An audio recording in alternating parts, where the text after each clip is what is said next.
ጥያቄ አለ። ጥያቄ ምንድነው? እኔ እዚህ ፌደራል ፖሊስ ውስጥ ነው ያለሁት፣ ኢትዮጵያ ፌደራል ፖሊስ ውስጥ። እሺ አሁን ሰላት አሁን አንዳንዴ መስጊድ ሄደ መከልከል ሰላት ይከልክሉናል። እዚህ ውስጥ ታውቃለህ፣ አይፈቀድም ምናምን ይሉናል። ሰላቱን አሁን እዚህ ውስጥ ሙስሊም አንድ 3 ሰው ነው ያለው። ጀማ ሳይሆን እንደዚሁ ብቻ ለብቻ ብንሰግድ ምን ችግር አለው? ከቻላችሁ በጀማ ስገዱ፣ ካልቻላችሁ ችግር የለውም። ካልቻላችሁ ችግር የለውም። ከቻላችሁ በጀማ የምትሰግዱበትን መንገድ ፍጠሩ። ነብያችን ሰለላሁ ዐለይሂ ወሰለም ሰዎች በጀማ ሆነው ሲሄዱ ጊዜ ከመካከላቸው አንዳቸው መሪ ሆነና አንዳችሁ ያሰግድ ነው ነብዩ ሰለላሁ ዐለይሂ ወሰለም ተናግረው። ስለዚህ በዚህ መልኩ መሆን አለበት። ካልተቻለ ግን ችግር የለውም። ብቻውን ይሄን አጋጣሚ ካላገኘ ጀማ መስገድ ካልቻለ ሶላቱን እንዳይተው ጀማ የለምና ብሎ መስገድ አለበት። እሺ ሁለተኛ ጥያቄ። እሺ አሁን ሙስሊም ያልሆነው ያረደው ምናምን መብላት አይቻልማ? ሙስሊም ያልሆነ ሲባል ለአይሁድና ለክርስቲያኖች ከሆነ የነሱ እርድንም ቢስሚላህ ብለው አርደው ከሆነ ሙጭ በሌላ ቢስሚላህ ብለው አርዱ። እሺ አመት በዓላቸው ላይ ምናምን መዋጮ ምናምንስ ማውጣት ይሆናል? አይቻልም። ባልጅ በሌላ ኖርማል ህይወታቸው ማህበራዊ ህይወታቸውን ለመምራት የሚሆን ችግር የለውም። ነገር ግን አመት በዓል ወይንም አምልኮ ተቆል ሊወጣ ውጭ ላይ ከሆነ ዛና አይቻልም። እና አሁን እነሱ እዚህ ውስጥ የእነሱን አመት በዓል ምናምን ያከብራሉ። እዛ ላይ መዋጮ ሐራም ነው። እኔ ካወጣው እኮ መለስኩና ወንድም ያዳምጥ በደንብ አድርገህ ለአምልኮ ተብሎ የሚሰሩ ስራዎቻቸው ላይና ይሁን አመታዊ ተግባራቶች ለአመት በዓል ብለው የሚሰሯቸው ስራዎች እነዚህ ክህደት ናቸው። ላክ ተገደለ፣ ተሰቀለ፣ ተነሳ ብለው የሚያከብሯቸው በዓላቶች እስላምን አይወክሉም። ክህደት ናቸው። እነዚህ ላይ መዋጮ ማድረግ አይቻልም። ግን ከዚህ ውጭ ማህበራዊ ህይወታቸውን ምድራዊ ህይወታቸውን በተመለከተ ለክርስቲያኖች ማብላት ማጠጣት ችግር የለውም። አብላቸው፣ አጠጧቸው፣ አልብሷቸው ከተቸገሩ። ግን የአምልኮ ስርዓቱን በሚፈጽም ጊዜ ሄደህ ማገዝ በክህደት ላይ ከማገዝ የሚያከብረው ዓመታዊ ክብረ በዓል ላይ ሄዶ ማገዝ አምላክ ተወለደ እያለ አንተ ዛኔ ማገዝ ሳይሆን ያለብህ አምላክ አይወልድም፣ አይወለድም፣ አይሞትም እያልክ ማስተማር ነው ያለብህ። እሺ እንዴት ነህ? ደህና ነው ወይ? ደህና ሙስሊም ነበርክ? Yes, I was. I am an ex-Muslim, bro. አርካን ሶላት ስንት ናቸው? እኔ በጣም ቆየሁ። በእርግጥ ቁርአንም ቀርቼ ማለት እንደዚሁ ሸምድጄው ነበር። ማሐፈዝ ነው የሚባለው፣ ሐፍዤው ነበር። ብዙ ጥያቄዎች ነበሩ። በዛ ጥያቄዎች ምክንያት መጽሐፍ ቅዱስ አነብ ትክክለኛውና የእግዚአብሔር ቃል መሆኑን ተረዳሁ። ያው በጣም ረጅም ጊዜ ስለሆነው በዛ ዙሪያ ባጠይቀኝ ምናልባት ከቁርአን አንድ ነገር ቅራልኝ ካልከኝ ልቀራልህ እችላለሁ። ሐፍዤው ስለነበር ማለት ነው። ኧረ ህፃን ልጅ የሚያውቀውን ጥያቄ እኮ ነው የጠየቅኩህ። አንድ ህፃን ልጅ ላምጣልህ? እዚህ የ6 ዓመት ልጅ ልክ ነህ እኮ ልጆች ሊያደርጉት ይችላሉ። እሱን ማነህ ወደዛ ጥያቄ ሳትገባ ቆይ ተረጋጋ። ውዱ ስንት ረካ አለው? እሺ ይኸውልህ እኔ ረሳሁት። ማነህ ሁሱ ነህ? እሺ ምርጫ ልስጥህ። ውዱ ስንት ረካ እንዳለው ረስቶት ነው። በቃ ምርጫ ልስጥህ። እሺ ምርጫ መቼም ቀለል ይላል። ጥያቄው ለምን አስፈለገ? እኔ ይኸውልህ በዚህ ዙሪያ እንድጠይቅ ሳይሆን አንዳንድ ነገሮች ምናልባት እለምጥቻለሁኝ። እሺ ስንት ስጁድ አለው ውዱ? የመጨረሻ በቃች። ኧረ በእናትህ እኔ ስለዚህ ማስታወስም አልፈልግም። በጣም ቆይቷል። እኔ ወደ 30 ዓመት የሆነዋል እኮ በፈጠራችሁ። በህይወት ዘመን ለአንድ ቀን ሙስሊም የሆነ ሰው ውዱ ስጁድ አለው ወይንም ሩኩዕ አለው ቢባል እኔ ይሄን ረስቻለሁ ይላል። አይ እኔ ረስቻለሁ። ከምር ሃያሽ ክርስትና እንድትከተል ያደረገህ ከእስልምና እንድትወጣ ያደረገህ ነገር ምንድን ነው? ሃሌሉያ ልንገርህ። እንደዚህ ያደረገኝን ቃል ይኸውልህ ለመጀመሪያ ጊዜ መጽሐፍ ቅዱስን ክፍት አድርጌ ሳነበው ማቴዎስ 5:44 እስከ 45 ያለውን ቃል በሰማያት ላለ አባታችሁ ልጆች ትሆኑ ዘንድ ጠላቶቻችሁን ውደዱ፣ የሚረግሟችሁን መርቁ፣ ለሚጠሏችሁ መልካም አድርጉ፣ ስለሚያሳድዷችሁ ጸልዩ። እርሱ በኃጥአንና በጻድቃን ላይ ፀሐዩን ያወጣል፣ እሱ ኃጥአንና ጻድቃን ላይ ዝናቡን ያዘንባል ይላል። ሃሌሉያ። ይህንን ቃል ቅዱስ ቁርአን ላይ ከምዕራፍ ወደ እስከ ምዕራፍ ምናምን 44 ምናምን ብትሄድ አታገኘውም። ና ቁርአን ላይ ያሳየህ። ቁርአን ላይ ያለው ግን ግደሉ የሚል ነው አይደለ? ኧረ በስነ ስርዓት ብንግደለው ብቻ ነው። አዎ አሁን ስለዚህ እናንብበው ማለት ነው። ግደሉ የሚል አምላክ ደግሞ ትክክለኛ አምላክ ሊሆን አይችልም ብለህ ነው የወጣው ማለት ነው። ይሄ ልጅ በጣም አስተዋይ ነው አላህ። እሱ ብቻ አይደለም ግደለው ብቻ ሳይሆን ከሱ እንጀምር። ከሱ እንድንጀምር ነው።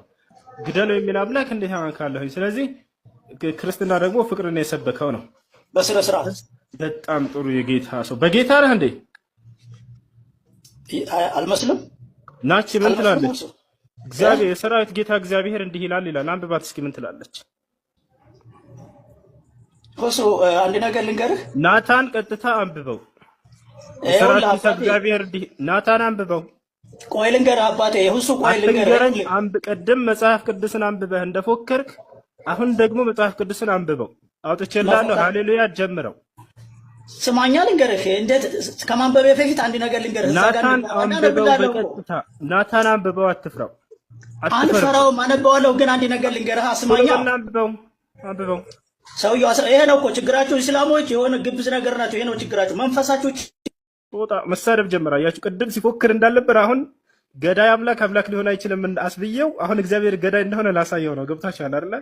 አንብበው። ወንድ ልጅ ከሆንክ በመጽሐፍ ቅዱስ የማታፍር ከሆንክ አንብበው። ናታን አንብብ።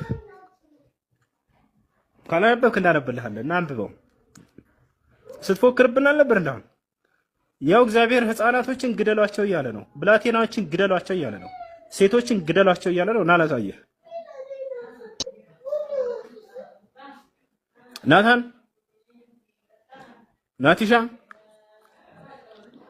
ከእስልምና እንዴት ወጣ ወደ ክርስትና እንዴት ገባ ብዬ ጠየቅኩ። ጸጥ እያለ ወርቅ የሆነ ይሄ ወጣ ነገርኩህ አባቴ።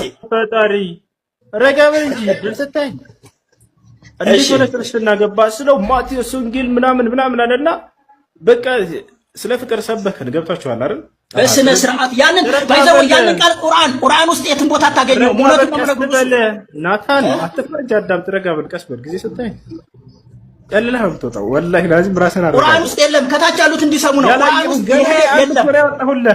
በአንድ ጥቅስ እንደዚህ ልታብድ ከደረስክ ገና ሙሉ መጽሐፍ ቅዱስ እግዚአብሔር ጨፍጭፉ ሽማግሌ ህፃናትን ያለበትን ገና ልጨምር እኮ ነው። ይሄማ አብደን ወንድሜ በስህተት ነው እኮ እያነበብከው። እኔ እንዲነግርህ ብትነግረኝ ኖሮ አንተም ትድን ነበር። ነገ እኮ በእግዚአብሔር ፊት ሁላችንም እንቀርባለን በተናገርነው አንደበት። አንተ ብዙ እየሳትክ እንደሆነ ስላየው ነው። በእውነት ዛሬ መልእክት ነው ላንተ። ነገ በእግዚአብሔር ፊት እኮ ስለተናገርከው ነገር ትጠየቃለህ። ብዙዎችን ስላሳትከው ነገር ትጠየቃለህ። ሞት አለ። ረጋበሽ ቀስ እኔ እርግጠኛ እኮ ስለሆንኩ ነው። አላህን ራሱ እንዴት እንዳደረኩላ ልንገርህ። በኢየሱስ ስም ስለው ከላይ ላይ አስቀንጥር እንደጣልኩ ይኸውልህ። ስለ አላህ እኔ ትጠይቀኛለህ፣ እኔ እናገራለሁ። አሁን አንተ ክርስትናህን ልትገልጽ ስለፈለክ በፍቅር መልክ ልትገልጸው ፈለክ። ይህ በፍቅር መልክ ልትገልጸው የፈለከው አምላክ ግን ህፃናቶችን፣ ሴቶችን፣ ሽማግሌዎችን ግደሉ እያለ ነው። ምን ትላለህ? በጣም ጥሩ። እንደዚህ ተረጋግተህ እኮ ብትጠይቀኝ በእውነት እኔ በትህትና ለማውራት ነበር የገባሁት። ግን አንተ ግዴታ አንብበው አልከኝ፣ የሆነ ነገር ሳልነግርህ ማለት ነው። አሁን ከፈቀድክልኝ ላውራ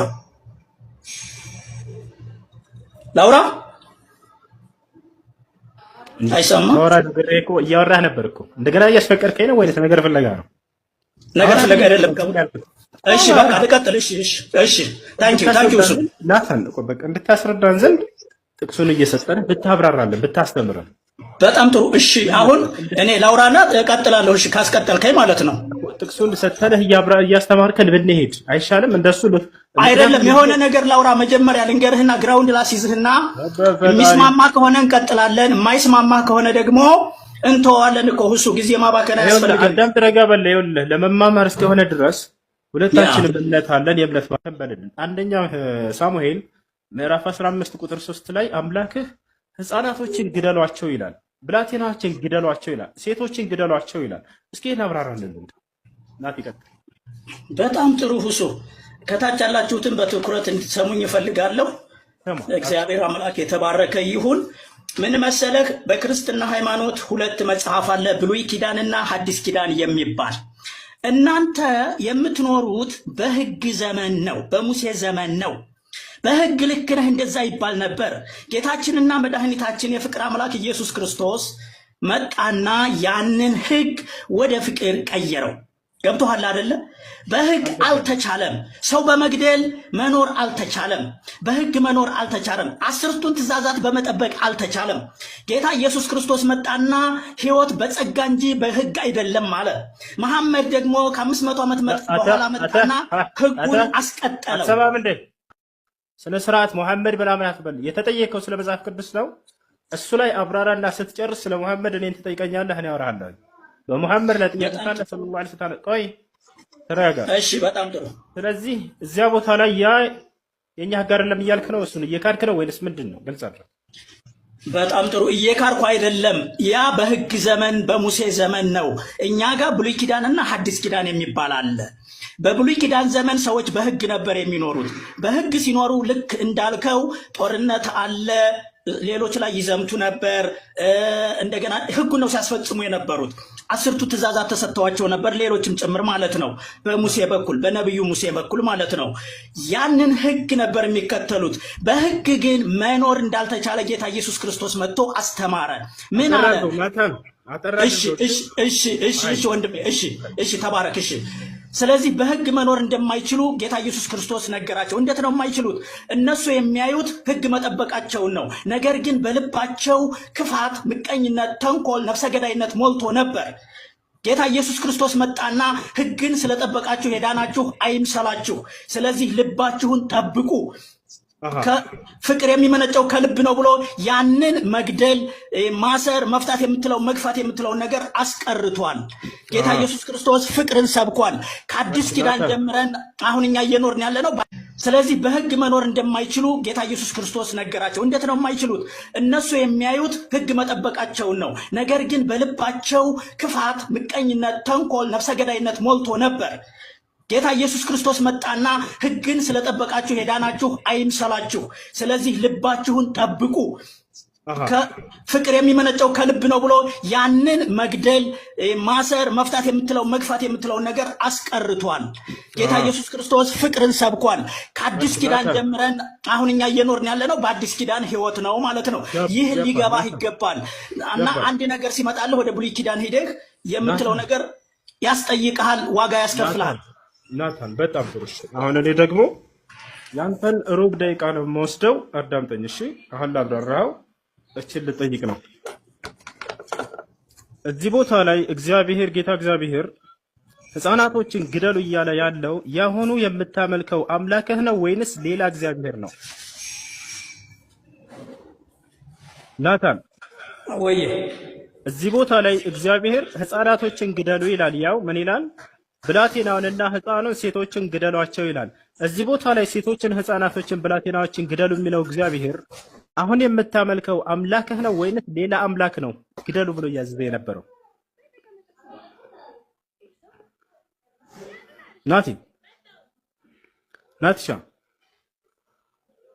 ናቲ እኛም ደንግጠናል። ናቲ ረናቲ